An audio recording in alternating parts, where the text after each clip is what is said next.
Imagine walking into a classroom for your very first day as a teacher, excited, nervous, hopeful. Now imagine, before you can even introduce yourself, half the students start laughing at you, mocking your clothes, throwing paper, trying to break your spirit. What would you do? Most teachers would walk out in tears. But this teacher? In just 60 seconds, she turned the entire room upside down, and left the bullies begging for forgiveness. Stay until the end, because this story will change the way you look at strength forever. Miss Clara Johnson was only 26, fresh out of training, carrying her books and dreams into Lincoln High School. She had always believed teaching wasn't just about lessons, it was about changing lives. But on that first day, as she pushed open the door, she knew instantly this wasn't going to be easy. The classroom buzzed with restless noise. Whispers turned to giggles, giggles to laughter, and then, mockery. "Look at her shoes, they're from the 90s, one boy snickered. "Bet she quits in a week like the last one," another jeered. A paper ball flew past her head. Then another. Clara stood frozen for a second, clutching her notebook. Inside, her heart trembled. She had dreamed of inspiring students, but right now they were trying to break her. Her mind flashed back to her own school years. She remembered being the quiet girl in the back row, the one bullies targeted because she didn't speak up. She had promised herself back then, "One day, I'll stand strong where I once broke." But the voices grew louder. A tall student named Marcus slammed his desk. "Hey, teach. Say something. Or are you scared already?" His friends erupted in laughter. Clara inhaled slowly. She could feel the pressure in her chest. She knew if she didn't act now, she'd lose them forever. Then something changed in her eyes.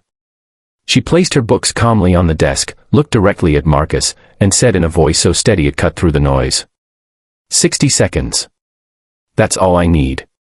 And if I don't have your respect by then, I'll walk out and never come back." The room went silent. For the first time, the students looked confused. Marcus leaned back, smirking. 60 seconds. Fine. Impress us. Clara walked to the chalkboard and, without another word, drew a single circle. Inside it, she wrote the word respect. Then she turned back. "Every one of you wants it. Every one of you craves it. But not one of you has shown it to me, or to each other. So let's play a game." The students exchanged glances. No teacher had ever started like this. "Marcus," she said, locking eyes with the loudest one, "stand up." He stood, arms crossed. "Tell me one thing you want in life. Just one." The room snickered, expecting him to joke.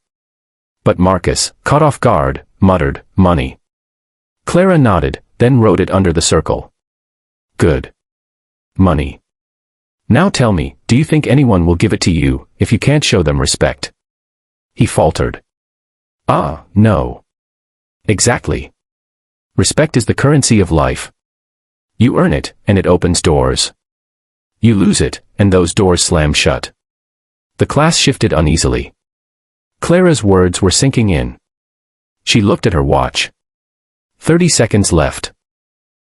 Another student shouted, "What about you, teacher? What do you want?"